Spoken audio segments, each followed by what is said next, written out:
Shalom, call Elohim Yahweh Ba'ashem Yahweh Shai Ba'ashem Rachak Wadash and Shanya Kubad Kadwala Rakwab Kwanyam Nawa Wa'ashalayakim Nawa, and that's double honors to our apostles and elders of Great Millstone and Shalom. Shalom Wabarakim Labakarim Shali Asherala, and that's peace and blessings to the elect of Israel. Yeah, and I have a few different, not even articles, I'm just on Google, and I'm going to stay on Google, but a few different pages I want to show you of shootings that happened throughout Babylon these past 2-3 days. People are going crazy with the GAT, and it's all over. And I'm bringing it out, obviously, because this is a part of biblical prophecy. Not only is it judgment happening from Yahweh Ba'ashem Yahweh Shai, but he told us that people would be using the sword increasingly in these latter days. And so as you can see right here, shooting in Philly. And all these articles are very recent. See, this one's only 3 hours ago, 11 hours, 49 minutes, 1 hour. Right, 45 minutes again, 4 hours. So it says Philly mass shooting, 5 killed, 2 hurt. And I'll even refresh it for you so you can see. See? 3 hours, 12 hours, 27 minutes, 1 hour. Real recent. So in Philly, 5 killed, 2 hurt. Now this is in Fort Worth, in Texas, 1 hour ago, 37 minutes. I'll refresh it for you again. 1 hour, 44 minutes, 24 minutes. Shooting in Fort Worth leaves at least 3 dead and 8 others wounded. 3 dead, 8 injured after shooting in Fort Worth, Texas parking lot. And of course, how can we forget, if there's a shooting anywhere, it's got to be in Baltimore too, right? They just got to be stupid. But it says 11 hours, 14 hours, 1 day, 18 hours, 2 days, 11 hours. Police search for shooters concerned for possible retaliation after Baltimore mass shooting. At least 2 dead, 28 wounded. The worst out of all 3 cities. Of course, at least 2 dead, 28 wounded in mass shooting at Baltimore block party, police say. And they ain't gonna find everybody. We know it's more than one. Probably a few people, maybe a handful. I'll say 3 to 5 people that was probably lighting things up. But you see it. You see what's going on around Babylon. And man, I mean, today's July 4th. You can't even blame it on the 4th. Like, man, this happened over the weekend, I'm sure, in all 3 cities. But this is exactly why you got to have discernment, and you can't just be going everywhere, especially in these end days. We know that it's going to get wild and hectic out here. Not saying that you can't do certain things, but don't be going to dumbass block parties. Don't be going to block parties, especially around areas where you know it usually gets lit like this. You know what I'm saying? It's no point. Use discernment, be wise, and that's why the scriptures say. As a matter of fact, I'm going to start off with that. I don't know where it is. I'm going to type it in.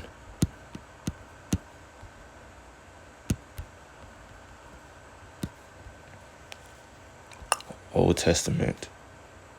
Did I spell it right? Oh, I didn't spell it right.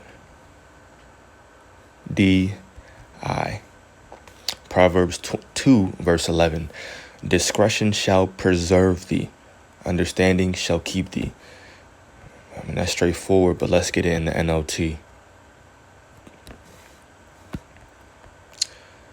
In the NLT, Proverbs 2, verse 11. Wise choices will watch over you. Understanding will keep you safe. Point blank, period. And 2/3 of our people, they don't have discretion. They don't seek understanding. They don't care to learn or have wisdom. And that's the reason why they do these things. They get caught up in these different situations. But things are turning up in Babylon, and that's the real reason that I wanted to bring out those articles. And we're in the beginning right now of Jacob's trouble. We're not in Jacob's trouble. You can still go to work, go to the movie theaters, restaurants. Food is still out here abundantly to a certain extent. But right now, it's the very beginning. And when it really hits off, then all these things are going to catapult to a different degree. But this is 2nd Ezra 15, verse 14. And this is describing Jacob's trouble right here. Woe to the world and them that dwell therein, for the sword and their destruction draweth nigh. And one people shall stand up and fight against another, and swords in their hands. Now, we always say this, but we'll continue to do so because there's always somebody new watching. But back then, a sword was the main weapon of choice. That's what they used. Today, the main weapon of choice is the gun. So we always say the modern day sword is the gun. You have to speed these things up to the times that we're living in right now. That's how you make the Bible come alive. That's how it becomes relevant to you. So I'll read verse 15 again. It says, for the sword, now you should be reading that and hearing gun, and their destruction draweth nigh. And one people shall stand up and fight against another, and swords in their hands. For there shall be sedition among men, and invading one another. They shall not regard their kings nor princes, meaning the people in power, your government, senate, and the course of their actions shall stand in their power, meaning people are going to be doing whatever they feel to be right in these end days in order to survive, especially when there's famine, especially when there's looting and robbing. A lot of people are going to say, well, I got to hop on this trend. I got to ride the wave, and they're going to go along with it. It says, a man shall desire to go into a city and shall not be able.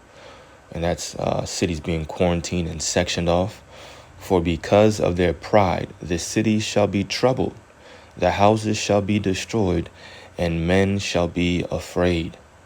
A man shall have no pity upon his neighbor, but shall destroy their houses with the sword, with the gun, and spoil their goods, because of the lack of bread and for great tribulation.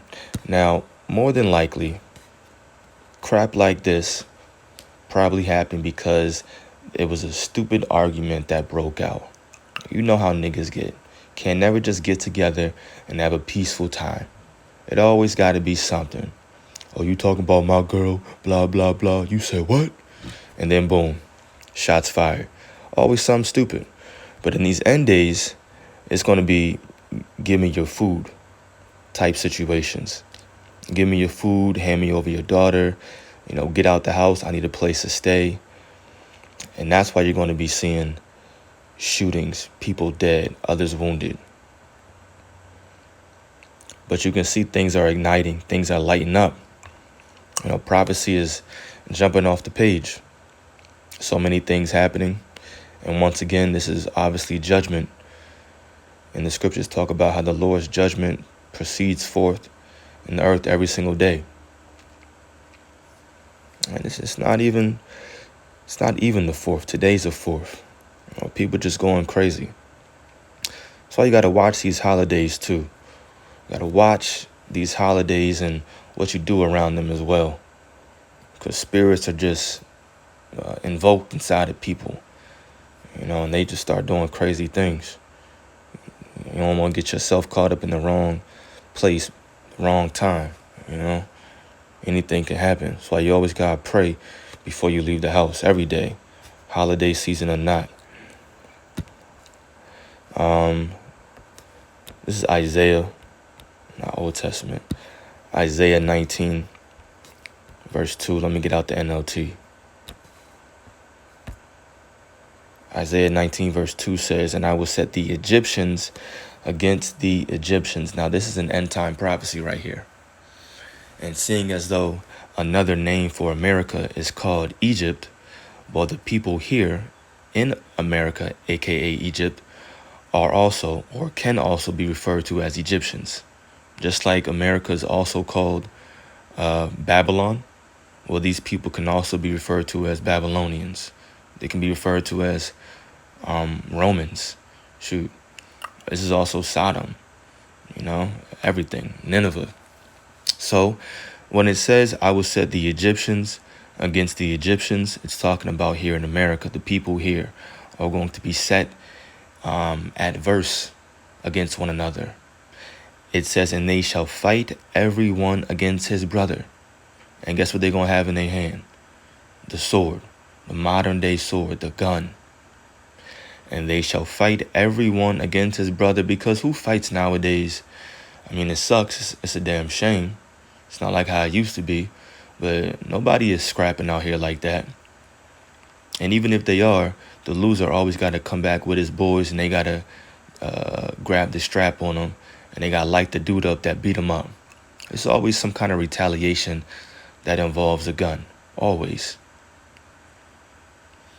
It says, they shall fight everyone against his brother, and everyone against his neighbor, city against city, and kingdom against kingdom. Point blank, period. It's only going to be more fierce too in these end days. I'll grab one more, and that's it. Matthew 24. We'll just get into more prophecies, things that are happening from a global standpoint all at the same time. Matthew 24, verse 4, it says, and Yahushua answered and said unto them, take heed that no man deceive you. For many shall come in my name, saying, I am the anointed, and shall deceive many. Now these were signs that Yahushua gave his men, so that they would be able to discern when he's returning. For many shall come in my name, saying that I am the anointed, and shall deceive many, and ye shall hear of wars and rumors of wars. See that ye be not troubled, for all these things must come to pass, but the end is not yet. For nation shall rise against nation, and kingdom against kingdom, and there shall be famines, pestilences, and earthquakes in divers places. All these are the beginning of sorrows. Famines, pestilences, earthquakes, and then it says nation against nation, so people rising up against people. And of course, kingdom against kingdom. The wars and rumors of wars. You have the Russia-Ukraine war. And then, of course, even talks about, there's even bigger talks now of Russia and the U.S. now. Everywhere. All these prophecies are hopping off the page at the same exact time. You can read different articles about every single last one of these prophecies, and that's how we know that we're living in the end days. And so, definitely, these different shootings are all prophecy as well, and it will increase in these latter days. However, we call ourselves a hopeful elect, and we're not to fret, we're not to get scared, but to believe and have faith in the Lord that he will protect us and keep us safe when Jacob's trouble is really manifested. So I pray that this video is edifying to the elect. Now's the time to get your spirit right with Yahweh Ba'ashem Yahushai. Call Aloyim Yahweh Ba'ashem Yahushai Ba'ashem Rachakudash. Double honors to our apostles and elders of Great Millstone, and peace and blessings to the elect. Shalom.